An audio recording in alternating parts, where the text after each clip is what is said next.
When a certain demographic can't understand something, the conclusions they reach are off the chart. Welcome to World of Batshit. The Earth, our home. As superstition-driven stagnation gave way to progress via reason, thinking folk have, in recent centuries, figured out much about the Earth, how it works, and its place in the universe. Despite the sum of human knowledge being available to everybody, essentially for free, there is a collection of primitives who walk among us using our resources and technologies, whose minds are so parochial and small that they think that there is no universe because space supposedly doesn't exist, even though increasingly accurate measurements made over the last 4 centuries quite clearly show that it does. Surprise, surprise, they think they've uncovered yet another global conspiracy using the kind of reasoning that even Ralph Wiggum would have the mental acuity to be embarrassed with. Here's one. He has a channel by the name of Insanity is Sanity, which is a false statement in its own right. He believes that Earth is flat with a dome, that vaccines kill people, even though mine and yours didn't, that anyone with cancer is being murdered, that cannabis cures cancer, presumably all kinds, by magic, and that dinosaurs never existed. He has recently concluded that God exists because he saw a double rainbow after thinking about rainbows, whilst wondering whether there is a dome over Earth, and thinks that seeing said rainbow couldn't have been a coincidence brought about by living in a country where showery weather is a regular occurrence. We'll be needing some contraction of his channel name for narration purposes though. Well, he's got a beard, holds primitive beliefs, rejects Western education, hypocritically uses modern technology to spread his backward nonsense, and thinks that throwing his toys out of the pram is a viable method of addressing criticism. He seems then to have a few things in common with religious lunatics like Islamic State. However, let's stick with Cletus. He also thinks the moon doesn't reflect sunlight, so what could possibly go right when he found this picture taken by the Epic camera aboard the Discover satellite, and decided to analyse it for himself. It's a nice picture, but it just doesn't look right. So we're already off to a cracking start with that stalwart of conspiratard thinking, looking at pictures on the internet and declaring that there seems to be something wrong with them because they don't meet whatever arbitrary expectations the viewer happens to have at the time. In Cletus' case, his consequent suspicions lead him to conclude that something is going on, and naturally only a global conspiracy of epic proportions could be responsible. Oh, won't somebody please think of the children? Before we go on to what will undoubtedly be an amusing attempt to stick it to the man, we're already in for a diversion. Japan's new satellite captures an image of the Earth every 10 minutes. Look how incredible this looks. Yes, this is the new Himawari 8 satellite, launched by Japan, which became operational on 7th of July 2015. It captures 144 images of Earth every day, one every 10 minutes. This is 3 times more frequent than its predecessor MTSat-2, which was launched in February 2006. Being managed by the Japan Meteorological Agency, Japan is obviously of major interest to them, and so they also get an image of Japan every 2.5 minutes. Cletus doesn't explain why he thinks 9 years of technological progress since MTSat-2 should act as a barrier to taking photographs more regularly than the previous generation of satellite. But are you buying this? That there's a satellite in space, God knows how far away? I'm willing to bet that had he read any of the articles about this satellite, or dug a little deeper than just looking at the pictures and crying foul, he would have found out that this satellite is in a geostationary orbit. This should be apparent just by looking at the imagery to anyone who attended school. It seems then that not only does he have no idea how high that is, but that he simply couldn't be bothered to find out before declaring such a feat to be impossible. Naturally, these lead towards another non sequitur conclusion, that the imagery isn't real and is computer generated. It's another conspiratard stalwart. Cletus doesn't get around to explaining why these allegedly computer generated images of Earth are actually useful for weather forecasting and typhoon monitoring in the Pacific, or why other geostationary weather satellites have been doing a bang-up job of supplying the data needed for accurate weather monitoring for decades. It's as if he thinks that these images serve no purpose other than to pad out news articles as part of the conspiracy du jour against him and his kind. Look at this. I don't buy this. This is computer generated. This is not real. I don't think the technology, no way, they can't do this. Sadly, he also doesn't get around to explaining what technical barriers prevent the existence of satellites, or of capturing images in different wavelengths on a regular basis, or of transmitting those images back to Earth. If he has satellite television, presumably he thinks that's part of the conspiracy too. After all, if sending one picture every 10 minutes is impossible, transmitting hundreds of channels of advert-laden useless shite at 25 or 35 images per second, with sound, must also be impossible. Let me show you one thing here. First of all, we can't see any stars in the background, yeah? How long are we going to have to keep explaining cameras to conspiracy nuts? One more time. When taking a photograph of a relatively bright subject, such that it is properly exposed, small relatively dim objects are underexposed. If you want to see the stars in an image like this, you're going to have to take a longer exposure, and in doing so, overexpose the Earth, rendering your photo of it useless. It seems though that Cletus is, at least in his own limited way, aware of this. Having declared that there are no stars in the background, he goes on to say, now, if we turn up the exposure, we start to see stars in the background, okay? Oh, so there are stars in the background then. Only Carl Gallups is able to undermine his own claims more spectacularly than that. It does, however, get worse. Now, if we zoom in, you can see the same star that we had down there. There's one here. I found 3 over the Earth. Now there's purple one here. Now these could be just anomalies in the picture. It could be like missing pixels or whatever. But I just find it strange that there are stars in the background that look the same as the stars that are over the pixels that are over the Earth. Well, which is more likely? Anomalies in the picture, or a global conspiracy to hide the flat Earth from the unwashed masses? And a global conspiracy where the image fakers are so stupid they draw stars on the Earth. In conspiracy land, the first option just won't do. Like I said, this doesn't look real to me, and there's some stuff wrong with this picture. But he's just shown that there's nothing wrong with the picture, offered sensible explanations for the things he thinks might be wrong, and then discarded them without giving any reason whatsoever. Luckily, his most compelling evidence yet of image fakery is about to be squeezed out. Yes, ladies and gentlemen, if you turn the image upside down, you can see... well, let's let him explain. Can you guys see that? There we go. Can you see that?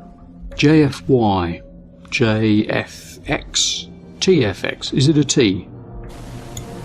Can you see sex? On the basis that you have to turn the image upside down, fiddle with the contrast, squint, ignore the more recognisable letters J, F and Y, then, well, okay, maybe it says sex. Now, you could say that that's coincidence, but I don't think so. And that's why I wouldn't mind betting that Cletus' annual tinfoil budget is above the national average for a family of 4. I don't see why they would put this here. Unless they're, they know that this is going to come out and I don't know, it doesn't make sense, guys. I'm really confused. Some might say that if your own explanations don't even make sense to you, that it could be a hint, some vague whiff of a clue, that they're baseless and have no grounding in reality. He goes on to show other examples where, if you colour in sections of patterns that otherwise don't stand out, you can write the word sex on just about anything. However, he doesn't quite see it that way. This is done on purpose, guys. This is all mind control. Sex. So, I've made my point. So when you look at this picture and you see sex written in the clouds, I don't know, tell me that's just random cloud formations. Yeah, right. Cletus' thesis on mind control by the ever unidentified they is that they like writing the word sex all over the shop, presumably to give adults who like colouring things in something to do whilst entertaining their fascination with the word sex. It just sounds like the kind of thing that a shadowy global elite would do, doesn't it? Back to the clouds. And look at this one here. Look how long this straight line is.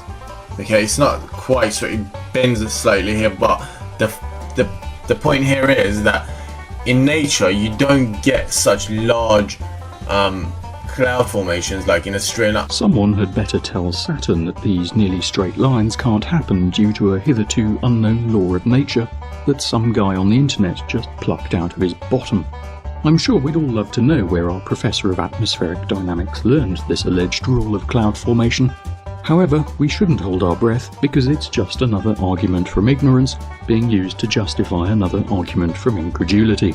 I've never ever seen cloud formations like this. Like you see them like on a small area. Like if you look up in the sky over your town, you could get like you do with the chemtrails, but over such long distances, So, on the basis that it hasn't happened on the small patch of sky above him, apparently the behaviour of the rest of the world can be extrapolated, particularly over the southern Pacific. As this particular cloud formation looks to be several thousand kilometres long, I put it to you, dear viewer, that Cletus can't see that much sky from his house. Unless, of course, his house is the International Space Station, which it isn't, because only the really smart kids get to go into space. If they can take pictures like this from a million miles away, why don't we have any proper pictures of the moon, like the surface of the moon? Spacecraft like the Lunar Reconnaissance Orbiter have provided comprehensive surface maps with a resolution down to 100 meters per pixel, as well as the most accurate topographic map of the moon made to date. It has also returned spectacular images such as this photo of the mountains in the center of the Tuco crater. And if that's too recent for you, the Galileo probe took this image of the moon on December 9, 1990, and even shows some of the far side of the moon. Or there's this mosaic of 18 images from 1992. Or there's this image taken by Gregory Rivera from 2010. These are just three of many, many images that have been taken of the moon from space and from Earth by professionals and amateurs alike. In what sense don't we have any proper pictures of the moon?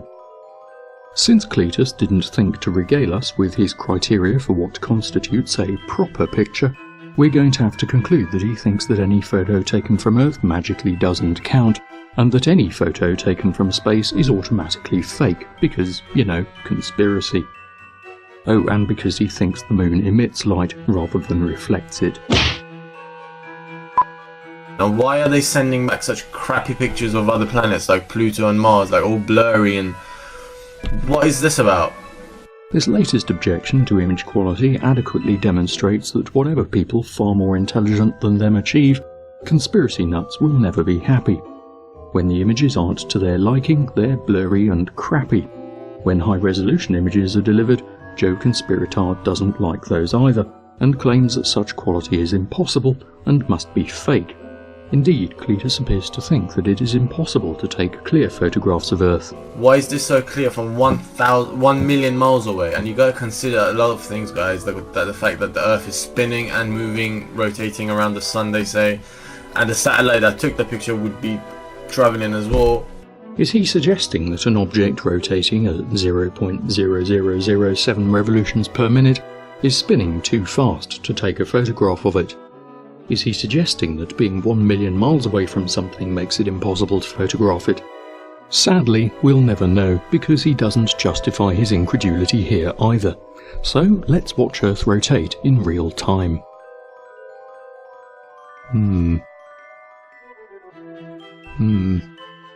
Speedy, huh?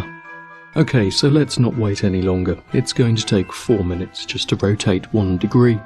It is entirely possible to take a photograph of something rotating at that rate, which is why attempts to do so have been and always will be successful. For instance, the Epic camera aboard the Discover satellite has an exposure time of between 20 and 100 milliseconds. Earth's rotation rate at the equator is 465.1 meters per second. So with an exposure time of 100 milliseconds, motion blur at the equator would be equivalent to just 46.5 meters. The effective resolution of EPIC is 10 kilometers per pixel at its best, so the maximum extent of motion blur is just 4/1000ths of a pixel. Unsurprisingly, the resultant image is sharp and clear. Cletus seems to think that because the subject and the camera are moving, that this presents some kind of insurmountable problem. In a video on orbits, he concludes that the Moon has to speed up and slow down to keep up with Earth.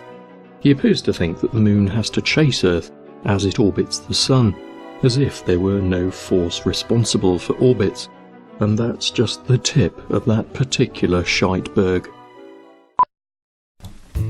Look at it. Looks like the whole East Coast and Florida are missing. Despite a global conspiracy to fake images of Earth, Cletus thinks that the alleged image fakers are so stupid that they forgot to draw the east coast of America and Florida. Finding these allegedly missing parts of America is somewhat facilitated by a simple one-step process of actually looking for them. And when we do that, there they are. Yeah, so the more you look, the more anomalies you find. Like, it looks like there's water all above Oregon. Where's Washington, like, and Canada? Well, I can't even see Canada. There's Oregon, there's Washington, and there's Canada. Come on, it's not that hard. I think a lot of the stuff, continents are under the clouds, but they still look quite strange because you can't see anything under the clouds. Like, Clouds tend to be like that. Being highly reflective rather than transparent, that does happen, yes. Like some of the continents I can't even see. Weird. From this vantage point, only the Americas and easternmost tip of Russia are visible. The preferred explanation as to why the other continents aren't visible, at least for those of us who aren't certifiable loons, is that planets are spheroids, which leads inexorably to the conclusion that the side of the planet that you can't see is, well, on the other side of the fucking planet. Why is it even necessary to explain this? Like I said, some of the continents look like they're missing. Some of them look flooded. Maybe this is what's to come. Like, maybe they're trying to teach us, show us what's coming. Yes, Cletus has decided that the reason he can't see some continents isn't because they're on the other side of the world, or because he's holding the picture upside down and has irredeemably confused himself in the process, but that the missing continents are being shown submerged under the oceans to prepare the feckless masses for what is to come. You heard it here first, folks. The ever-faceless and nameless they know of an impending global flood, and only by failing basic geography and not understanding the third dimension can their cunning schemes be revealed. And guys, you gotta realize that NASA monitors all like internet chit chat. Like, they know, obviously, of course they know. Of course! They know the flat earth is trending. They can see the evidence that people are putting out, the questions people are asking. And I think this picture was released to try and maybe, I don't know, to use as proof to shut people up. Of course! So we got sex raining over the east coast of North America, and No, it says JFX, and that's the west coast. You're holding it upside down.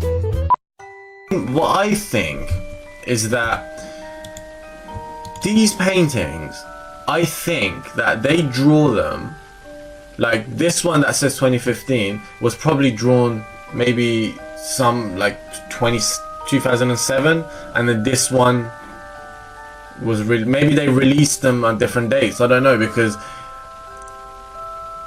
I was trying to think like who would paint these. Like, they have in-house artists, but to me it seems they're all painted by different people, so they must hire people to come and do these. Yes, for 40 years NASA has been paying artists to paint Earth, even though there have been perfectly serviceable spacecraft above the planet on a regular basis throughout that time, with those newfangled cameras that can take pictures and all that fancy stuff. So how do they make sure they don't talk? Oh, I know, me! They kill them as soon as they've finished painting and then make it look like a car crash. Or maybe, just maybe, there's no need to hire people to paint the Earth, because photography has advanced since its invention in the 19th century, spacecraft have been orbiting Earth since 1957, and because it's possible to put cameras on spacecraft and transmit the images back. I don't know, it's a radical idea, I know. I'm just throwing it out there on the basis of nearly 60 years of solid evidence. But solid evidence has never been known to sway a conspiracy nut. Maybe they pay them a lot. Obviously, they're getting billions of dollars, aren't they? They're getting billions of dollars to give us fake pictures. Presumably the guy that does the paintings every 10 minutes for the Japan Meteorological Agency, and who also manages to paint an image of the weather around Japan every 2.5 minutes, must be the richest man in the world, not to mention supernaturally gifted in discerning the weather of the entire Asia-Pacific region. He goes on to conclude that because he uses the clone stamp in Photoshop, whichever recent billionaire conspirator painted this picture of Earth must have done so too, because, you know, he can spot these things. After randomly speculating and bollocksing on for 13 minutes, Cletus finally gets to his conclusion. I have a feeling that something strange is going on, guys. Something very strange is happening. I don't know what it is, but something is going on. Yes, and what more proof of a global conspiracy and a fake space program that has launched hundreds of fake satellites could anyone possibly need than someone's feelings based on the same old nonsense of conspiratards the world over? Arguments from their own ignorance and arguments from incredulity. If you thought the bottom of the barrel of human stupidity had any part left unscraped, check out the people who think space itself is part of the conspiracy. It's a world of batshit. This is what they do. Did they put these subliminal messages in everything? In all the Disney cartoons, adverts? I did the calculations. The satellite is traveling at about 277 miles an hour for it to get where it is now. They've even put like chemtrails. Yeah. Not as many as that really exist. But there's a couple, like there's some here. Like I said, some of the continents look like they're missing.